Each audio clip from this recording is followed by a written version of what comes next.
And welcome to a special In the Money Players podcast, this focusing on the Pacific Classic Day card, which I want to refer to as an extravaganza out at Del Mar. The racing at Del Mar has been incredible all summer. We're thrilled to have them as partners here at In the Money Media, and I am joined by Frank Scatoni, our regular man out west. He's been offering you up, frankly speaking, on a daily basis. We are, in fact, the most active members of In the Money Media by this point, Frank. I'm giving us that title even in PTF's absence. He might not necessarily be thrilled. I would have to agree with you. Although I did see Pete yesterday when we did the recording for the Horse Players Happy Hour to talk a little bit about Pacific Classic Day. But yeah, I mean, every time I open the email, I see Nick's notebook and Frankly Speaking every day. So it's nice to see, though. I like it. What a way to start the day, right? With the musings of two old-fashioned race-tracking Italianos. Yeah, you very politely say musings. I might say the insane ramblings of me out here. I did rant. I ranted a lot in yesterday's, actually Wednesdays, about what went on last weekend, and I even at the end of it, I put "okay, rant over." Yeah. So just making sure everybody understood I wasn't gonna go on anymore. Yeah, no, I mean I do the same thing. You have to kind of get it out of your system because we do this day in and day out, and we put a lot of work into it, and all we want is we want a fair racing product. We want good competitive races to bet on, and we'll show up with our money.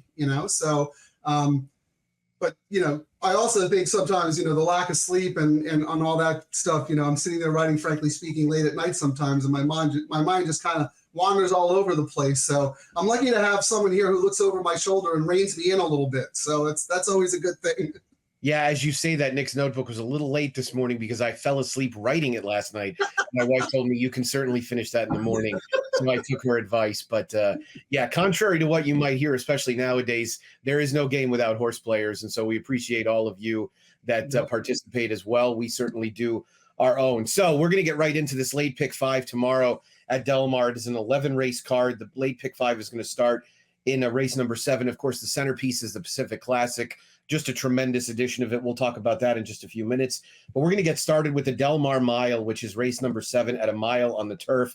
And, Frank, I have to admit that when Exalted ran in the American, I didn't think that this horse really had a shot whatsoever. And he was not only impressive that day, he came right back and was arguably more impressive in the Shoemaker Mile. By design, he's been off until now with an eye on the Breeders' Cup later on this fall at Santa Anita. Is this as simple as Exalted just really having exerted his superiority in this division? The funny thing is, I probably bet Exalted in every one of his dirt races.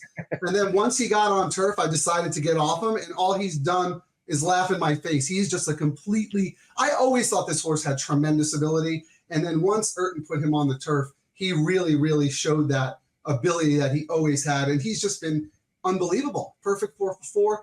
That being said, all day long yesterday, as I was going through the card, I kept singing to myself, you say D'Amato, I say D'Amato. I think I'm all about D'Amato in these late turf races. I love both of his horses here. I think number 3, Count Again, was arguably the best miler in Southern California last year.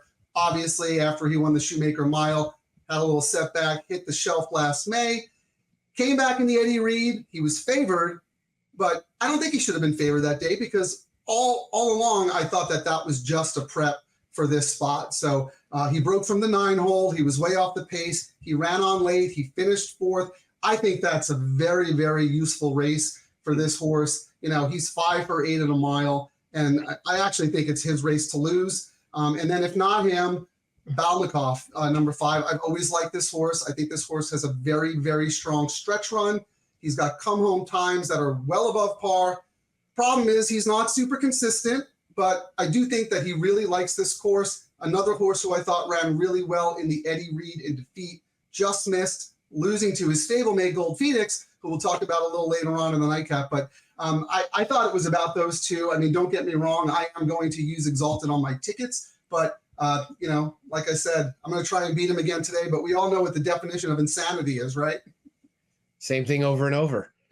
We horse players know all about it. Just a really good running of it. It's funny about Exalted. There was a lesser, not quite this accomplished of a horse that ran recently on the East Coast, Harvey's Little Goyle, who was kind of equally proficient on turf and dirt. She was better on turf when push came to shove. But the big difference was that she had a lot more speed on turf. And that was one of the things that's really surprised me about Exalted, is that he has gotten way faster early in his 4 turf races. Maybe it's just been maturity, but I'm thinking this horse should have been on the turf all along. And Peter Urton finally got him there. Peter Urton's having an incredible meet for what it's worth also, because he's just, I mean, his pace figures in the Shoemaker Mile last time were very, very good. Yeah, no, I mean, this is a monster horse. But here's the other thing that I wanted to point out. That Santa Anita course does play and favor a lot more to this kind of tactical speed type. Del Mar, not so much, especially when the rails are down. So it'll be very interesting to see how he handles the Del Mar turf course. He's never been on it before. And typically when it comes to the Del Mar turf races, I'm looking for a horse who's going to come from off the pace and have that super strong late kick. I can see him being forwardly placed, maybe stalking in a very good spot. And while he's good enough to win that way, that's not often the winning trip here at Del Mar. So that was kind of another reason why I was maybe looking elsewhere than him. But again, like I said, I'm not going to throw the baby out with the bathwater here. He's right now the best miler, turf miler in Southern California. So I will be using him on my backup tickets. Seems like the right move. I took a shot with a horse who's definitely going to have to elevate his game, but I'm going to play more of the thinking this is not a particularly fast-paced race, even though it is a bulky field. I thought I'm a Gambler ran really well last time in the Wicker. He's going to have to run better, I know, but I'm at least going to get 10 or 12 to 1 to find out if he could be good enough. Antonio Fresu opts to go here, and I think he just might get in front of this field. The Timeform US Pace Projector has him on the front end. I think the only thing it's not considering is that Visitant is going to show some amount of speed. One Daughter was inside as well. I don't have a problem with him latching on to Visitant from an outside stalking spot, and I'm hoping maybe he just gets a jump on some of these horses. My concern with Valnikov, and I picked Count Again second and Valnikov fourth, is that I fear they might lose too much ground. But I know closing kick-wise, I've been a Count Again fan going all the way back to that 2021 Turf Classic at Churchill, where he ran great closing into just absolutely glacial early fractions. So I felt like the Eddie Reed was a big setup for him as well, with the eye obviously on this race later in the meet. Anybody else in there you wanted to touch on? No, that was it. To your point, though, with I'm a Gambler, I agree with you. I thought the horse ran terrific in the Wicker. Second start of the form cycle now, probably pointed to this race by Mark Glatt. And, the horse doesn't have to be as forwardly placed as he was in the Wicker. You had a break from the 11 pole, so Fresu had no choice but to go and get over. So if you look at the Mathis Mile, that horse can kind of just track. So the versatility that horse shows from a running style perspective will definitely favor him a lot more today than it did last time when he had no choice but to go from the 11 hole. So yeah, that is a good one. I'll take another look at that, and I might throw that horse in on my ticket as well. But really, like I said, I was all about the D'Amatos here as my top plays in the race. What about jour, who I thought was very fortunate to win the Wicker last time out? He got some ride. Juan Hernandez kept him inside the whole way. I have a beef with the chart callers in Southern California.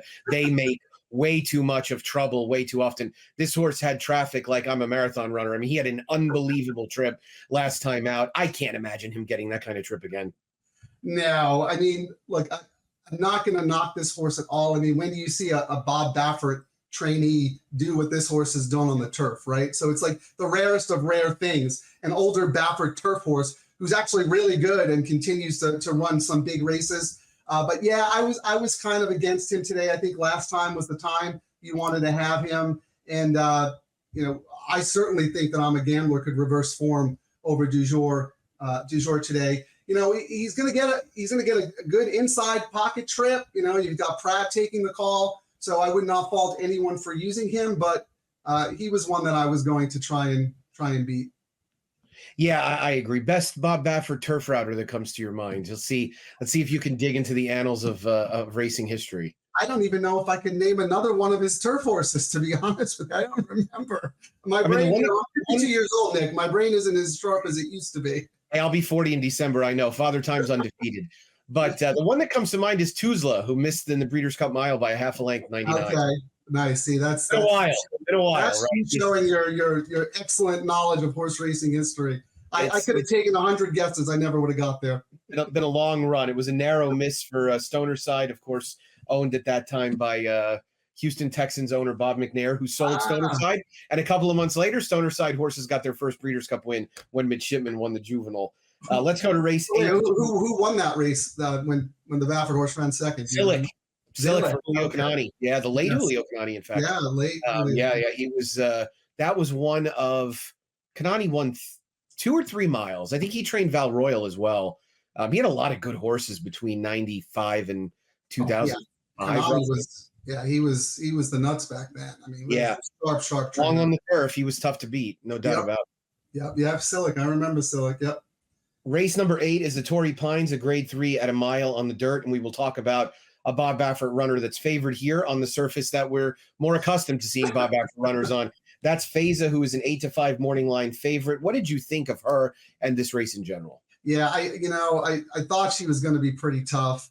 She's undefeated here in Southern California. She's been freshened for this spot. She should get a great stalking trip in the clear with no kickback on what has been for most of the meet the best part of the track. It has tilted a little bit towards the outside lanes. Obviously, I'm not telling anybody anything they don't already know. I don't see any use for me to try and beat Feza here. But I did come up with another horse that I was absolutely considering using as an A on all my tickets, just to be a little sneaky and maybe, separate myself from the pack a little bit. I thought number 4, Coffee in Bed, was a little interesting. I thought she had a chance to spring the upset. First thing, here's a few things that I like. First off, I thought her debut was exceptional. I thought she showed a lot of class, a lot of talent, a lot of precocity. She won at first asking for Mandela, doesn't often have them fully cranked. We know he can win with firsters. There's no doubt about it. But more often than not, he's typically patient. But I just like the way this girl did it. She showed a strong stretch run at 6 furlongs, and she galloped out like a monster. I mean, I tabbed her as a horse to watch off that race. She needed 2 months off. She came back. She lost to Anywho, who's also entered in this race. I actually liked Anywho this day. I didn't like Coffee in Bed. So I'm willing to forgive that race. I think she was probably a short horse. Again, she needed a few more months, which I'm not crazy about, but she finally strings 2 races in a row together. She came back and faced older horses last time in a 6 furlong sprint earlier in the meet, ran a decent third. I think that race should set her up for 2 turns. And here's just one angle I'll throw out there, because this is almost an automatic play for me. Whenever I see a horse in a dirt sprint who runs their final 8th faster than their previous one, more often than not, that horse will be able to stretch out and excel around 2 turns. And that's the case with Coffee in Bed. So she's never been around 2 turns before. She's going to have to try and beat Anywho, who's already beaten her. She's going to have to try and beat Feza, who I think is a monster. But I don't know. I think she's going to outrun her 12-1 morning line odds for sure. Yeah, I felt obligated to entertain any alternative to Feza, and I spent a long time looking at this horse, expecting that my angle would kind of be that a Curlin filly would really relish the additional ground. And then I looked at the dam side, and it's funny, the dam side is loaded with sprinters. Yeah, it's like very, very heavy on sprinters, and so I didn't expect that. I expected it to be much more of a route-oriented pedigree. With that said, I mean, I think Mandela is a guy that you would expect that if he's going to move a horse up in class and do something distance-wise, then I think he probably has a general idea of what they're going to be able to do. I didn't, and maybe I'm personally biased because I really needed Feza to be second in the Black Eyed Susan because I like Max as well. She was awful. She was terrible. Terrible. And she's gone on the shelf since. There's a couple of 12+ day gaps in that work tab. This is a filly that I would generally have expected Bafford to send to the cotillion. I suppose he still could. I think he might be trying to figure out just how good she is. Maybe. I did Ceiling Crusher, and I know people are going to think that's nuts. I think Ceiling Crusher's last race is way better than it looks on paper. You want to talk about indecisive. Juan Hernandez rode her like she was 1-10. Well, she was almost 1-10. She was 1-5. But he rode her as if it was a fait accompli. She was going to win that race. He got her into a series of tough spots. She got shuffled out on the turn. She angled back down to the rail. This is not a filly that's going to make a prolonged bid up the inside at 2 horses that have a couple of lengths on her. She needs to be engaged. She needs to be much closer early. There are 2 speed horses at least in this field. but I think she ends up getting that outside stalking trip that works so well at Del Mar. And so I wish she was going to be a bit better price. I think a lot of people are going to end up here as well with the ones in her past performances. So that's the only drawback. Yeah, that's funny. Yeah, I was really surprised. I actually was really surprised at how short her morning line was. Calbred now facing Open Company. So that surprised me a little bit. But I mean, I agree with you. Well, I would just politely say that there were a lot of people at the track that day who were baffled by the ride that Hernandez gave this horse. I mean, this horse is fast, and she could do whatever you want her to do. She is a really, really nice Calbred. So yeah.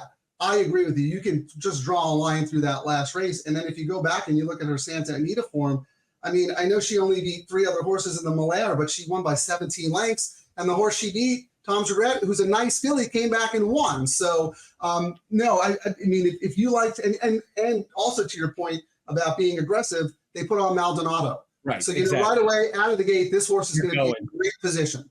Whether, the other ones take back and this one wants the lead, Maldonado can get it. If he doesn't want to get into a duel early, he can sit right off. So yeah, I mean that's a great pick, Nick. And I looked at this horse long and hard, but again, I was a little surprised at the short morning line, considering FISA and a couple of the other horses that do have a little bit of open graded stakes form. I wonder if part of it is that there really isn't a clear second choice, and so that made this horse's price kind of have to get drift down a little bit on the morning line. I think Any Who is going to get a lot of money just because she's got some fast speed figures as well. The problem with her is that she didn't run well in the Summertime Oaks. So, I mean, there has to be at least some level of concern that maybe either she's not as good without Lasix, or perhaps that was just an uncharacteristically dull effort, because her other 2 races for John Sadler have actually been very good. And speed figure wise, they make her a major player. Yeah, but I mean, maybe she's just a sprinter, I mean, maybe she didn't handle the stretch out that well in the Summer Oaks. So, and again, to your point, you mentioned the Lasix on, the Lasix off thing. That's something, I always say as a horse player, evolve or die, right? So with the Lasix rule changes in the last couple of years, that's one thing that I haven't been paying as much attention to as I should, because you will see horses whose form on Lasix is terrific. And then you see those couple of races where he or she can't run with Lasix, and they're not nearly as good. So there has to be a correlation there, right? So, but it's just not something that I'm consciously aware of when I do my handicapping, and I need to be better at that. Yeah, it's something that I've tried to integrate a little bit more. I don't get overly fixated on it, and I learned that the hard way at times, because some of the horsemen out there are just good enough to figure out how to do it. You take a horse like Coffee in Bed that you mentioned. She's going to be first time off Lasix, but I'm pretty sure Richard Mandela is the kind of guy we can trust to have a horse ready when they're coming off of Lasix. It's worked for him quite a few times in the past. So that is the Torrey Pines leg number 2 of this late pick 5. Let's shorten it up and head to the turf for the Green Flash, where they're going to be flashing down the backstretch. That's where this race is loaded with speed. What an awesome race. And, I'm not the biggest fan of the 5 furlong turf sprints, mostly because I stink at handicapping them. Me too. But this race is just incredible. And again, I promise you, I'm not on Phil D'Amato's payroll. I'm not getting paid to say this, but again, I think he holds the keys to the race in here, mainly because he's got a 3-headed monster, all with varying running styles, right? He's got Beer Can Man, who can kind of stalk the pace. He's got Turn on the Jets, who can kind of track the pace. And then he's got Motorious to come from the clouds and maybe mow them all down, in the shadow of the wire. So I had a really hard time trying to be clever and looking elsewhere. If I had to go with a top pick in the race, I would say I'd go with number 5, Beer Can. First of all, he never runs a bad race. I mean, all this horse does is show up, try his heart out. Secondly, even though I know Turn on the Jets, his stablemate, just beat him by a head last time in a prep for this, I think there's a world in which this one might not have been fully cranked. He was coming off a bit of a layoff. Turn on the Jets already had a race under his belt off the layoff, and they both ran terrific. So I think Beer Can Man can turn the tables, and I think Beer Can Man is going to get that good forwardly placed trip, but not too hot. No, not too close to the hot pace. And then, like I said, I do think Turn on the Jets. How do you knock a horse who's 3 for 3 over the Del Mar course at this distance? And then Motorious. I mean, this horse ran some monster races last year. Hasn't been seen since May 2023. So we'll see if the 5-year-old can show up with the same late kick he showed last year.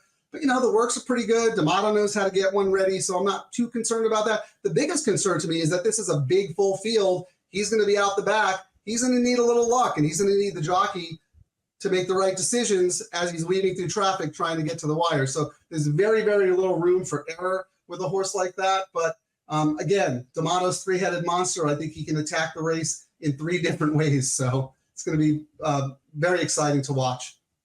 Yeah, I mean, arguably he's got 3 of the 4 or 5 best horses in this race. It would seem, maybe Laneway is one of the ones that gets mentioned otherwise, but maybe, and Brand is off a long layoff. He's tough to take. I picked Turn on the Jets. I think that he is probably, to me, the most versatile of the D'Amato trio, only because he's quick enough to get a good position, but if they're really burning, he can take a little bit off of it. Whereas you feel like maybe if they're really flying out there, and I mean, this thing has Kid Corleone and Fast Buck went crazy fast last time out. Buzz is totally one-way speed.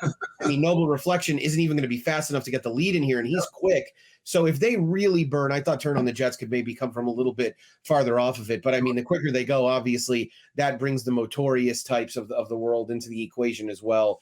It felt like just a really, really difficult leg, and one that you're gonna kind of hold your breath that last 30 seconds or so, hoping that your horse gets the right trip and gets a clean path through there. I thought Motorious's effort in the turf sprint at Churchill on Derby Day was outstanding.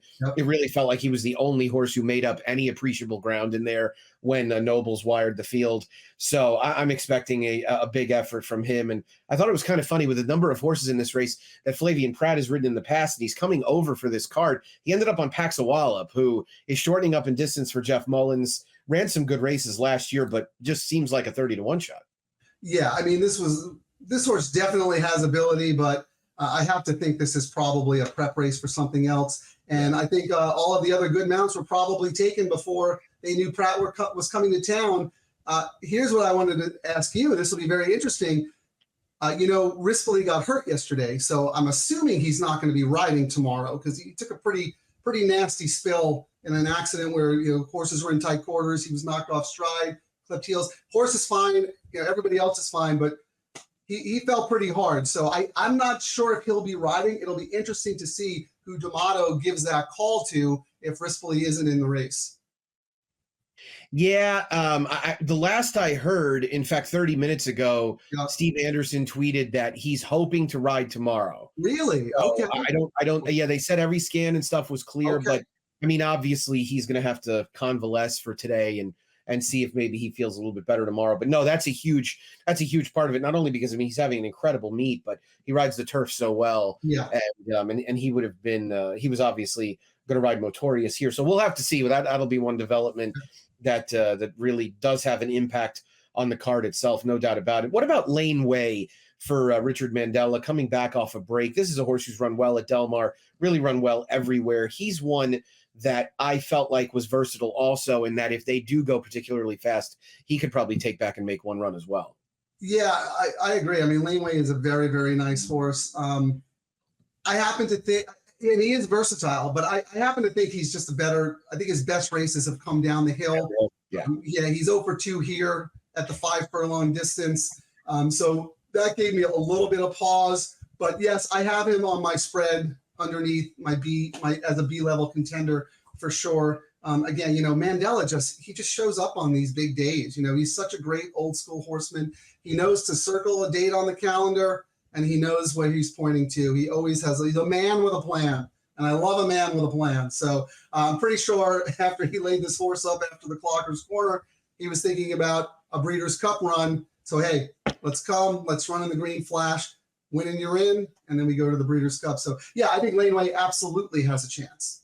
Yeah. The Breeders' Cup Turf Sprint, which will also be run at today's distance of 5 furlongs in November. Laneway, a horse that you can envision maybe prepping for. It's the Eddie D that goes down the hill on opening weekend, right? I believe that's it. Yeah, there's which used to be the traditional prep race for the for the turf sprint for when it was down the hill, at Santa Anita. But I will not comment on that race not being down the hill because I was that will get me. But I will say this: I think probably one of the most exciting Breeders' Cup races I've ever seen was Bobby's Kitten down the hill.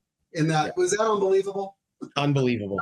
That was sort of the epitome of why this is awesome, right? That was like exactly why Down the Hill is awesome. Yes, exactly.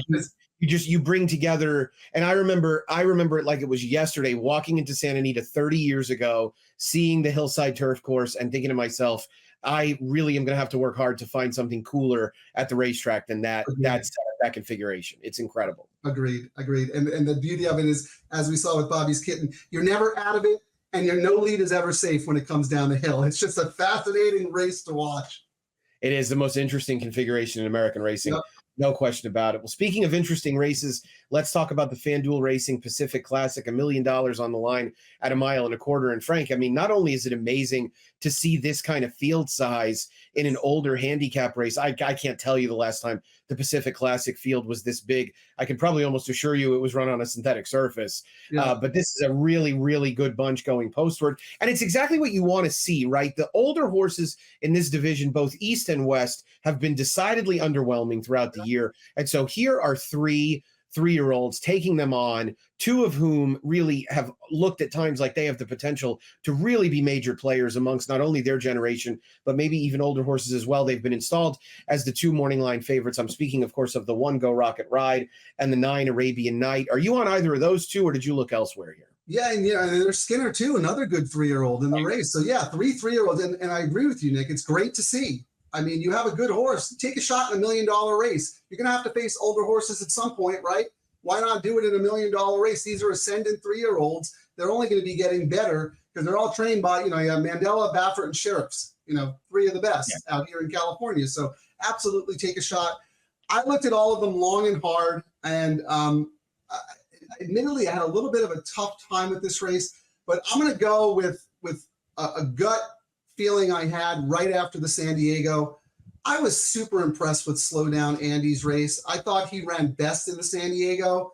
And right after that race, I said, man, this horse is going to be tough in the Pacific Classic. The distance is a little bit of a question mark, so I'm worried about that 1.25 miles, but I still think he's got a huge shot all these weeks later. First of all, he's just a cool horse. He's a graded stakes winner on both turf and dirt. He ran 3rd in the Breeders' Cup Dirt Mile last year as a 3-year-old. So I believe there is still a lot of upside for this 4-year-old. As for the San Diego, yeah, I mean, if you watch the race, it kind of looks like he got a perfect stalking trip and should have won. I think if you're looking at it just from, as an objective point of view on, just the way the race unfolded, he probably should have won. But more subjectively, just knowing how the track was playing that day, he was forwardly placed on a closer bias track. He was on the worst part of the track, not where you wanted to be. I can see him getting the same type of stalking trip here, but kind of in the 3 path outside.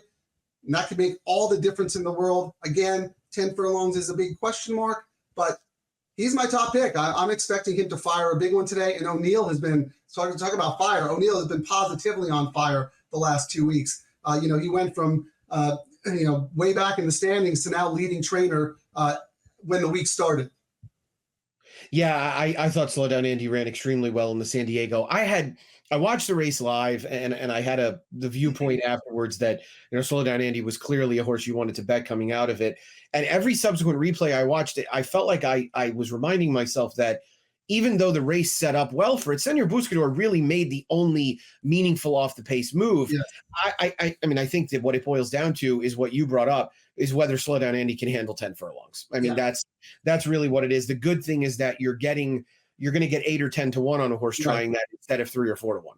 Yeah, exactly. Like if the horse was 3 to 1, I'd be way less interested. But I do think the horse will be close to the morning line, if not a little higher. So at that price, I'm willing to pay to find out. Now, 2 older horses I wanted to ask you about, having plenty of familiarity with each because of their exploits in Southern California. What the hell happened with Defunded last time? I have no idea. All I could say is that, he ran a total dud of a race last summer at Del Mar. Yeah. Maybe he just doesn't like the summer air here, because he came back in the fall and he absolutely looked unbelievable. He looked great. Yeah, exactly, right. He dominated. And then since then, he, was rattled off a string of incredible races. And then all of a sudden here, he was flat. He was just absolutely flat.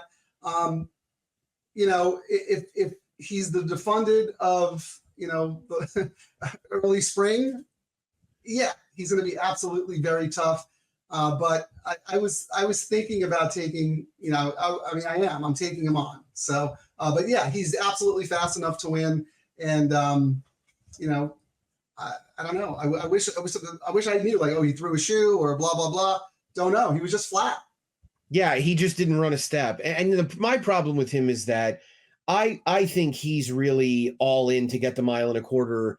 Agreed. Under ideal circumstances. Agreed, yes. And so I can't take him off a bad race, right? I can't take a horse like that in good faith at 4-1 or 7-2 coming in off such a poor race. The other one I wanted to mention, because I do think he's pretty consistent otherwise, even with his bad Stephen Foster effort, is Stiletto Boy, who has done some great work in Southern California, not necessarily though at Del Mar. No, that was the big glaring thing, 0 for 4 at Del Mar. But yeah, to this horse's credit, I mean, he's won almost $2 million. I mean, hats off to Ed Mosier for you know, campaigning this horse and doing a terrific job with him.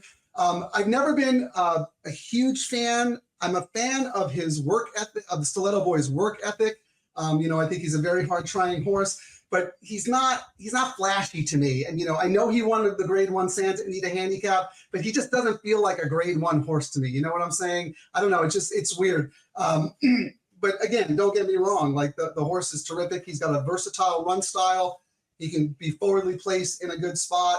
He can win on the lead. Whatever pace unfolds before him, DeSormo will have some options. But I could see this horse, you know, just kind of sitting maybe third or fourth on, you know, third or fourth behind the Arabian Night. And I think Defunded will be up there towards the pace too.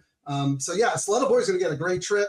And again, he's another one who I'm not entirely sure really wants 10 furlongs. Like I said, I know he won the Santa Anita Handicap by a neck, but I don't think it's his best distance. And we know Del Mar is not his best surface. So yeah, I agree. I don't have any argument with any of that. I wish, if I did like him, I would have probably wanted him to draw a little farther outside, yes. Only because I'd like for him to stalk. Yep. I think he needs that trip similar to what he had in the Big Cap when he was victorious at 13-1. And so now we can shift our focus to the 3-year-olds, because I do think that they're going to dominate the wagering. And it starts with Go Rocket Ride, who comes in as the 5-2 morning line favorite off a win in the Haskell Invitational that was really an upset, winning that day at 12-1. Is that just a harbinger of things to come, or did we miss the wedding? Well, I mean, clearly this horse has ability. Yeah, I mean, last time is the time you really wanted to have him at 12-1. I thought the horse ran extremely well. I do think he got a favorable race shape and race flow for that, but he won pretty impressively. And, you know, I keep saying, you know, Mandela with a good horse and a target, he knows what to do. So it would not shock me at all if this horse stepped forward and ran another big race. I'm trying to envision what kind of trip he's going to get, because I know Mike Smith likes to be outside, but the horse is drawn inside. So that hasn't been the best place to be on this dirt track. I don't know what Mike's going to do. The horse is versatile. The horse can kind of sit off the pace, but is he going to sit that pocket trip, or is he going to try to angle off and get this horse in the 3 path at some point? I don't know. So that kind of worried me a little bit. I'm just not sure how the race is going to unfold for him. Yeah, that was my problem. I didn't love the rail. I thought that could be detrimental. I also felt like one of DeSormo's responsibilities with Stiletto Boy was to just make sure that he stayed right with Go Rocket Ride. Yeah. And if he did so, then what was going to end up happening was that Go Rocket Ride was going to end up stuck on the inside the whole way. And, right. You know, as we've seen play out over the last 30 days or so, that's just not where you want to be on this main track. You want to be outside in the clear. Yep. It's generally a very heavy inside. I picked Arabian Night. I'm a bit of an Arabian Night fanboy. This might be it for he and I, but you know, I don't love the race he ran last time, but I don't dislike it either. I think he was a horse that was probably still working his way into fitness in a way. and he kind of ran in spots a little bit. John Velasquez was with a very un-John Velasquez-like ride, was somewhat indecisive. He put him on the lead. He got pushed by a long shot. He kind of played possum with the long shot down the backstretch, and then the whole pack swarmed in. And the problem that Arabian Night ran into in that scenario to me is that he's not winning 3 furlong sprints from the 3/8 pole home with a 1-length advantage on horses like Go Rocket Ride or Mage or anybody like that. He needs separation. He needs to make them run harder early to keep up with him. And I think this is just an open throttle, come catch me type situation where, you know, he's going to do that right from the start. I think it's also a bit of a tell, and it's very difficult to interpret what Bob Bafford does, because you look at some of the things that he does, some of the things that he says. I actually kind of like that he's pretty much said from the beginning that this horse was going to run in the Pacific Classic. He wasn't going to bother with the Travers. He was going to keep him at home. And I think that might be a little bit of an equalizing type of thing as well. So I have no problem with Pratt getting on board. And I just don't know who is supposed to take on the responsibility of keeping him from establishing a comfortable lead. Because horses like Slow Down Andy and Defunded, I mean, if they really want to push him early, they're going to pay the price. They got no shot. Yeah, absolutely. No, I think Arabian Night has a clear pace advantage if Pratt wants it. This is a fast horse. This is a talented horse. I don't mind the defeat in the Haskell. I agree with everything you said. I do. I think he was a short horse. I know I always say Bafford never sends out short horses, but if his plan was to win the Pacific Classic, he didn't need to win the Haskell, but he had to make sure his horse got something out of it. So this horse, I thought, set, according to the numbers I use, set pretty fast pace and, dug in and held on for as long as he could. He's going to get so much out of that race. And, like we were talking about, you want to be drawn outside. It gives Pratt plenty of options. If any of those inside horses want to try and make the lead, they can. And Arabian Night will be latched on right to them. I have a feeling they won't, because Arabian Night out of the gate could be 2 or 3 lengths clear. That's how fast this horse is. And I agree with you. I mean, he could just wire the field. And if the other horses do try to push him, they're going to get cooked. So, yeah, I agree with you 100%. I do like Arabian Night. My plan here was to single Slow Down Andy as kind of a separator. And then I was going to use Go Rocket Ride at Arabian Night on my B tickets. Yeah, I like that approach. I think it makes a lot of sense. One more for us to touch on in a really just a very, very competitive race is a horse that we mentioned briefly, Senor Buskador, who was victorious in the San Diego last time out, came from deep in the back to get the job done, going away late. It felt like to me he's going to be a good price again. Yeah. If you didn't get him at 13-1 in the San Diego, I don't really know what a great bet he is at 9-1 in the Pacific Classic. I also think that one of the things about 1.25 miles to me that makes it difficult for horses that want to make up a lot of ground is that you need to make a long, sustained move at 1.25 miles, whereas last race was perfect for like a quick bursting closer, which is exactly what he is. Yeah. The shorter distances, the races tend to fall apart more, in my opinion. Right. Like you said, the longer distances, you have to make that sustained run. So the horse ran terrific last time, but I do think he had the most absolute favorable setup. The track was so closer biased that day, and he got the right trip from the outside. I'm not knocking how he won the race and finished the race. Good for him. Hats off to Todd Fincher. But here's the thing that I took the most out of that race is right after the race, when they're talking to Todd Fincher, he said, "Man, my horse is exhausted. And for the next couple of weeks, he kept saying that, saying, "Hey, we don't even know if we're going to run in the Pacific Classic." So right away, I was like, if he shows up in the Pacific Classic, I want no part of him, because I know when I'm exhausted, it takes me a long time to recover. So, granted, he's a 5-year-old horse. I'm a 52-year-old man, but still, when a trainer says that to me, like, he must have been really, really tired. He ran so. For him, he ran the best race of his career, and he deserved to be tired after the race. It was a really good race. But so I'm against him 100%. And again, I don't think you're going to see that same kind of burst that you saw last time in a 10 furlong race, as opposed to an 8.5 furlong race. Yeah, he's entitled to be exhausted after that type of effort. I agree completely. But we'll see if he gets a little pace to run at here, second off the layoff in the Pacific Classic. Well, that's a look at the featured event on the card. Although we really didn't talk terribly much about Skinner. This is a horse with was becoming kind of a wise guy Kentucky Derby horse before he had to get scratched the week of the race. And then he came back and off a layoff and ran second in the Los Al Derby behind Reincarnate, who, according to what everybody out west is saying, is training like an absolute monster. I'm guessing he's maybe PA Derby bound or something like that. But is Skinner a horse that can get a piece of this? Yeah, you know, I was remiss to say it. I also have Skinner on my beeline. And to your point, he was also my Wise Guy Derby pick, just because I really love the way he finished up the Santa Anita Derby, making up all that ground on a track where that's very, very difficult to do.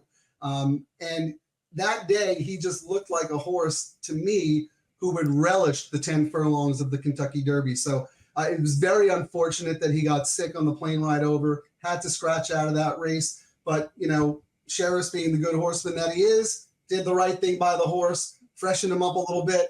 Yeah, you look at the Los Al Derby comebacker, it just screams prep race, right? You know, just 3 to 4 wide, just running around the track. Horse was still good enough to run second. He can absolutely move forward here at 1.25 miles, second off the bench. So it's a fascinating race, Nick. I mean, these 3-year-olds are talented, they're good, and it's exciting.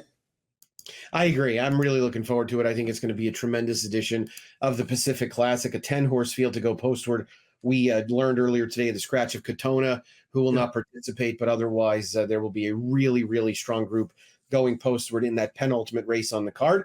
Let's get to the nightcap, race 11, the Del Mar Handicap at 1 3/8 on the turf course. And Frank, this is a skullbuster. Yes. To close out what is already a very difficult sequence on a very competitive card. Yeah, I have 2 horses. I'm going to build my ticket around on the A line, and then I have 3 on my B line, but I probably could have used 7 or 8. Like, I mean, it is a super, super tough race. You know, I've always been a huge Gold Phoenix fan. He's one of 3 D'Amato horses in this race. I keep saying D'Amato, D'Amato, D'Amato. I loved Gold Phoenix in this race last year because I knew they were pointing to the race. He was very kind to me. I thought he was so game and gutsy when he won this race last year. I think he's got a shot to repeat, mainly because this horse loves Del Mar. Just throw out any of his bad races at other tracks. You just draw a line through him. He loves Del Mar. He can stay, but he's gotten a little more engaged earlier than he used to. So I think he has a very good chance to just kind of angle over. Barrios can just kind of angle over and pick a spot depending on how fast they're going up front.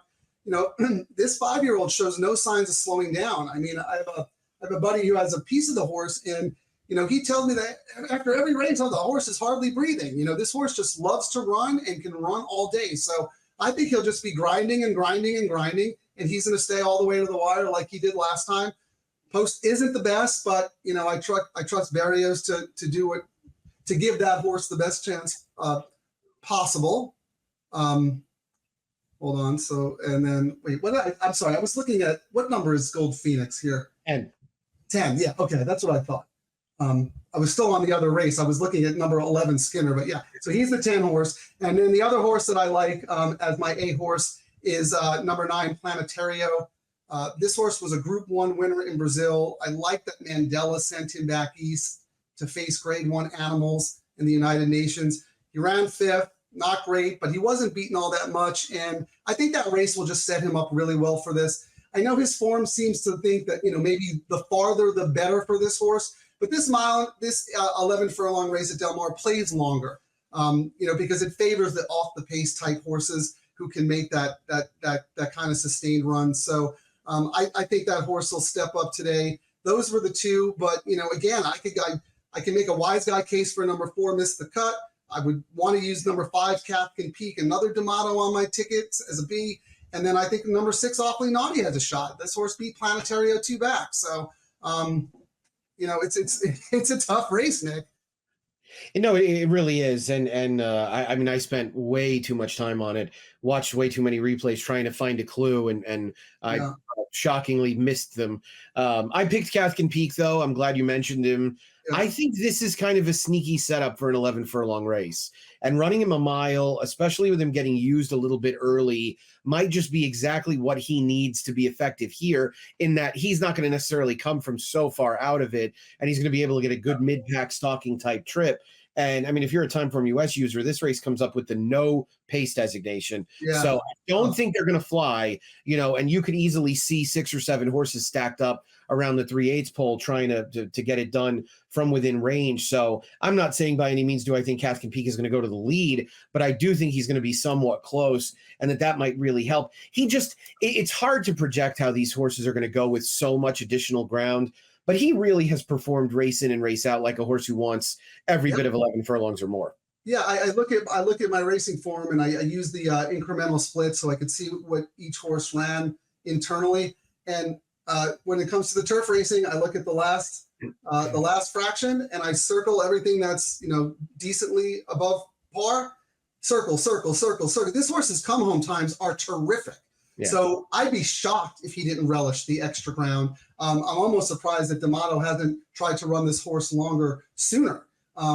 So yeah, I'm not worried about that at all. And if you look back on June 18th, Captain Peak actually beat Gold Phoenix. So absolutely has a huge shot. I might have to upgrade Captain Peak to the A now. The A line now. The more we talk about it, I think that horse is sitting on a huge race. And again, a man with a plan. Horse came off a long layoff, prepped in the wicker. I'm sure Tammaro had this race in mind all along. So very, very interesting horse in here. Yeah, I would think so. A horse I wanted to ask you about was Awfully Naughty, who had won a couple of graded stakes in a row prior to a try in the San Juan Capistrano, and he was well beaten by Planetario that day at even money. He's going to be probably 5 or 6 to 1 in here. And, I went back and watched the San Juan Capistrano to try and see if maybe he had a reasonable excuse. This is another one of my chart caller laments, but traffic third. This horse had no traffic trouble at all. In a very, very, very brief moment where he didn't have a clear path, but it had no bearing on where he finished. He barely got up for second. I mean, he barely ran down a very average horse for second. I want to give him an excuse for that race, but man, it also feels like he's going to need them to go way faster up front than they're going to. Yeah, he's an absolute deep closer, and he had a pace to close into last time, and Planetario was just the better horse. He blew his doors off. Yeah, just the way better horse. Which is funny because then 2 back, Awfully Naughty beat Planetario. So I don't know, maybe it was the 1 3/4 distance. The horse just didn't have the same kind of punch. Maybe you look at the 1 1/4 race and the 1.5 mile race; those are pretty darn good races.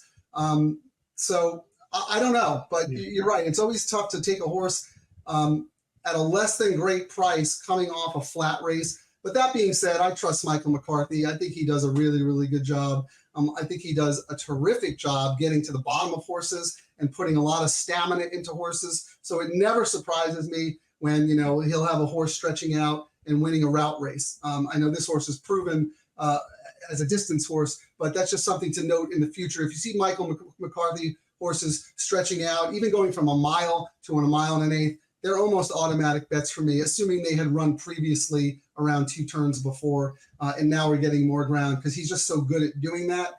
I think Awfully Naughty, I have Awfully Naughty as a B contender, but I think this horse is probably better suited for your exotics, your tries, and maybe your supers than actually winning the race because, like you said, he had no real excuse last time. Yeah, I felt similarly. No real strangers in here, I think, for us to spend a lot of time on. Azul Coast could end up finding himself on the lead. This is a Bob Bafford horse getting back to the turf for the second time. Nothing about this horse makes me really think he's going to be good on the turf. No, when you see a horse like this, to me, it's kind of like it's a desperation move. Let's take a shot. We have nothing to lose. Maybe we'll get lucky. I had no interest for Azul Coast, but I did mention Miss the Cut. I'll just give you a little wise guy analysis of this horse. This horse was running very well on turf overseas, also had a win on the synth. Then he comes to the States, and what does Sadler do? I mean, Sadler's a smart guy. What does he runs the horse on dirt? And the horse actually ran pretty well. So I was thinking, okay, well, if Sadler thinks this horse is a dirt horse, then I actually picked him in the San Diego. I said, okay, well, so he prepped in that allowance race. Came from overseas. He's going to run a huge race in the San Diego, and he did. He kind of stunk, and now he's back on turf. So maybe the goal all along was to run in this race, and those were just conditioning races for this spot on turf, which is way more logical for a horse who won all of his races on either turf or sim. So I don't know. I'm spinning a yarn here. Maybe I'm like, reading a little too much between the lines, but I thought that horse was a little sneaky just based on the fact that he's getting back on his preferred surface after 2 conditioning races here on dirt, in Southern California on dirt. I'll tell you, at the very least, he should be dictating terms to everybody. I mean, he should be on the lead. Yeah. I don't see really a scenario where he's not on the front end.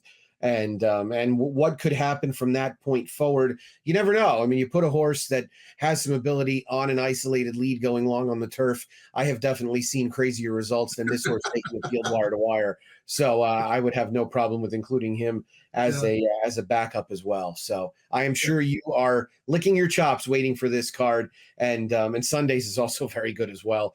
It's been an incredible meet. Hats off to the Del Mar Racing Office. Agreed. The last 2 years, the racing here at Del Mar has just been exceptional. It's been a horse player's dream. I mean, we live for this. All we ask for are full fields and competitive races, and then we'll do the rest. And if we're wrong, we're wrong, and I'll live with that. It's the worst when you have 5 or 6 horse fields. And to me, when I have a short field, it's so counterintuitive because it sounds ridiculous.